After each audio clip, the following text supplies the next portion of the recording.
నమస్కారం అండి, మీ పేరు? నాగేశ్వరమ్మ. నాగేశ్వరరావు గారు, మరి మీది లోకలేనా? కడిమే. ఏం చేస్తుంటారు? రైతులు నాగల్లో బౌలు చేస్తున్నాం. నేను రైతులు మరి వ్యవసాయమే అంటున్నారు మీరు. ఎన్నో పథకాలు ప్రవేశపెట్టారు, అవి అందుతున్నాయా లేదా? నేను రైతులకు నాగల్లో బొళ్ళు, నేను కార్పెంటర్ని. కార్పెంటరా? ఓకే, రైతు అంటే రైతులకు అనేసరికి అడిగాను. సరే, ఎన్నో పథకాలు పెట్టారు కదా రైతుల వరకు, రైతు రుణమాఫీలు అని, నష్టపరిహారాలైనా సరే, ఇక మీరైనా సరే పెద్దవాళ్ళకి పింఛన్లు అయినా సరే, పిల్లలకని ఆడవాళ్ళకని ఇన్ని పథకాలు పెట్టారు, అందరికి అందుతున్నాయా లేవా అవి? అందున్నాయమ్మా. ఇలా చూడు, ముందు మెయిన్ కిరసనాలు తీసి పడేశారు. తుఫాను వచ్చిందనుకో కరెంటు ఎప్పుడు ఎత్తారో తెలియదు. కొవ్వొత్తి ఎంతసేపు ఉంటుంది. నా చిన్నప్పటి నుంచి ఎన్టీ రామారావు అంటే నా మహా ప్రాణం. తెలుగుదేశం కార్యకర్త నేను, అందరికీ నేను గౌరవిస్తాను. అంటే నేను మరి రైతాంగం కార్పెంటర్ కదా, నాగల్లో బౌలు చేస్తాను కదా. నాకు రాజకీయం పథకం నాకు కాదు. నేను అందరికీ మంచివాడినే. చంద్రబాబుని వచ్చినా, రాజశేఖర్ గారు వచ్చినా నేను అందరికీ మంచిదనంగా ఉంటాను. మరి ఈసారి ఎన్నికల్లో మాకు కడియం చెండు భూమి మాకు ఎవరు వెళ్ళదు. మా మారవాడిపాలెం ఆనందేల సంటి గారు మాకు 50 రోజుని తేనుకు లోడ్ లేకుండా చేసాడు మాకు ఆనందేల సంటి గారు. ఎమ్మెల్యే గారు పనితీరు ఎలా ఉందంటారు? బుచ్చి చదువు గారా, ఆయన బాగా చేస్తున్నారు. మీరు ఏ సమస్య చెప్పగానే రెస్పాండ్ అయ్యే పర్సనా లేదా? కిరసనాలు తీసి పడేసారమ్మా. మీ ఫ్యామిలీ వరకేనా? ఇంకా మాగాని కాదు, అందరికీనే. అందరికీనా? అదేంటి అది? దీని గురించి ఇప్పుడు కిరసనాల బుడ్డే తెల్లవాళ్ళు వెలిగిది. గ్యాస్ లైట్ అని చెప్పి ఉంటుంది, 1 గంట 2 గంటలు ఉంటుంది. పొయ్యి అంటించుకోవాలంటే కాగితం ఎప్పుడైనా పొయ్యి అంటించుకోరా? మనం చదువుకునేది కాగితం. ఆ కాగితాలతో ఇవాళ పొయ్యి వెలిగిస్తున్నారు. నాకు రెస్పాండ్ అదమ్మా. దీని గురించి ఆలోచించాలని అడుగుతున్నారు మీరు. రైతులకి రుణమాఫీ అన్నారు. ఆ రుణమాఫీ కొంతమంది చేసి కొంతమందికి అవ్వలేదు. డ్వాక్రా గ్రూప్ కి రుణమాఫీ అన్నాడు, పొదుపులు వేసుకున్నాడు చంద్రబాబు నాయుడు. వాళ్ళ చేతికి అందలేక ఇప్పుడు వేసారు. ఇప్పుడు పసుపు కుంకులు ఏదో వేసారు. అది కూడా కొంతమందికి బాకీ ఉంటే వాళ్ళకి ఇవ్వట్లేదు. బాకీలు జమ వేసుకుంటున్నారు. మీకు పింఛన్ అందుతుందా? పెద్దవారు పింఛన్ అంటే మిగతా వాళ్ళకి కూడా అందుతున్నాయి. బాగానే పింఛనే బాగా అవుతున్నాం. అన్నీ బాగున్నాయి, అన్నీ బాగున్నామ్మా. మరి ఈసారి ఎన్నికల్లో పోటీకి ఉన్న పార్టీలు చూస్తూనే ఉన్నాం కదా. ప్రధానంగా పార్టీలు అయితే 3 పేర్లు బాగానే వినిపిస్తున్నాయి. మేము తెలుగుదేశం నుంచి చిరంజీవి పార్టీలకి వెళ్ళామ్మా. మాకు మేము దెబ్బతిన్నాం, అందులో దెబ్బతిన్నాం. మరి తర్వాత తమ్ముడు తీరుతున్నాడు. ఇది మేము చెప్పలేనమ్మా. ఇది అంటే మరి ఆల్రెడీ ప్రజారాజ్యంలోకి వెళ్ళాలని మీరే చెప్పారు.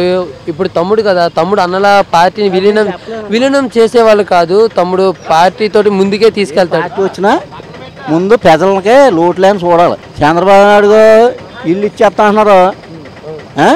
ఇప్పుడు ఒక ఇల్లు ఏమీ లేదు. అందయ్య ప్రతి ఒక్కరికి చాలా వరకే ఇచ్చే పట్టుకున్న వాళ్ళకి లోన్లు ఇంకా ఏం అందలేదు. మరి ఎప్పుడు ఇస్తాడని తెలీదు. సరే, మీకు ఏ పార్టీ మీద ఫీలింగ్ ఉందా? ఇప్పుడు టీడీపీ అంటున్నారు, మరి వేరే పార్టీ మీద మళ్ళీ మీ అభిప్రాయం మారే అవకాశాలు ఉన్నాయా? నాకు మారే అవకాశం లేదమ్మా. అదే ప్రతి పార్టీకి అనుకూలంగా అంటున్నారు కదా మీరు. ఇది ఎప్పుడు ఎన్టీ రామారావు గారు పార్టీ అమ్మ. నేను టీడీపీ కంపల్సరిగా మనసు మారేది లేదా? లేదు అసలు. అంటే డబ్బు మద్యం ఇస్తే వారి కాసి తిరుగుతాము, వాళ్ళకి అధికారాన్ని కట్టబెడతాం అనే వాళ్ళు కొందరు అన్నారు. మా మీడియా ముఖంగానే చెప్పారు కొందరు. నాకు ఎన్టీ రామారావు నాయుడు కళ్యాణ్ తెలుగుదేశం కార్డు వచ్చింది. నాకు ఏది రేషన్ కార్డు. ఇప్పుడు కూడా మాకు ఆయనే తెలుగుదేశం అమ్మా. ఖచ్చితంగా మీరైతే ఇదే పార్టీని అధికారంలో చూస్తారనేది ఉందా? కొత్త వారు ఎవరైనా సబ్జెక్ట్ కడుతున్నామ్మా. చంద్రబాబు నాయుడుకి గవర్నమెంట్కి నెల సబ్జెక్ట్ కడుతున్నాం. అదే సంవత్సరానికి ఒకసారి.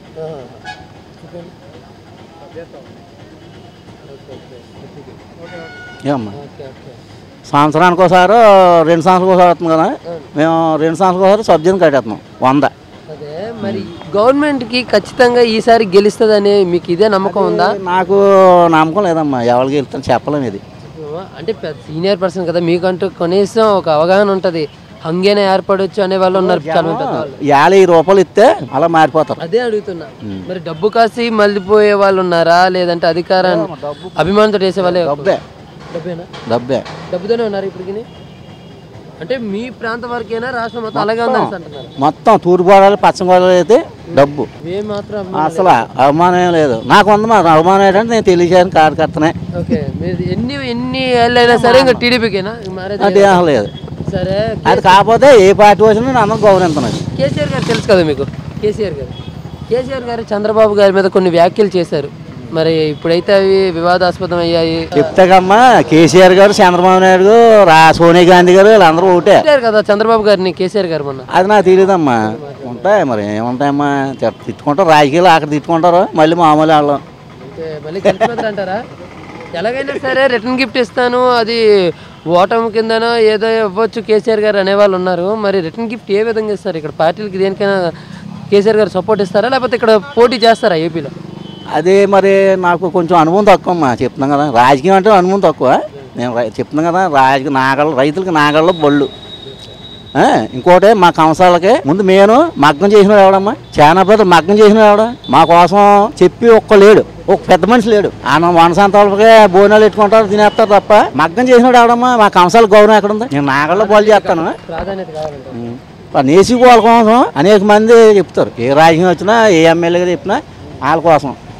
మగ్గం చేసిన ఎవడు మా కంసాలు, బొమ్మ చేసిన వాళ్ళు మా కంసాలు. ఇప్పుడు విగ్రహం ఏ బొమ్మ అయినా, ఎలా ఇది దుర్గం బొమ్మ అయినా ఇంకో బొమ్మ అయినా మా వాళ్ళే, మా కంసాలు. తణుకు దగ్గర ఉంది కదా విద్య, అది పెరవలే. మా వాళ్ళే, మా వాళ్ళ దగ్గర నేర్చుకోవాలి అందరూ. వాళ్ళు పైకి వచ్చారు తప్ప మా కంసాలు పైకి రాలేదమ్మా. మీకంటే ఏదో ఒకటి ప్రాధాన్యత ఇవ్వాలంట. నాకు మాత్రం ఇప్పుడు తెలుగుదేశం కాడ నుంచి నాకు 35,000 బియ్యం ఇస్తున్నారు. ఓకే, 2019 ఎన్నికల్లో ఖచ్చితంగా గెలిచేది టీడీపీ అంటున్నారు మీరు.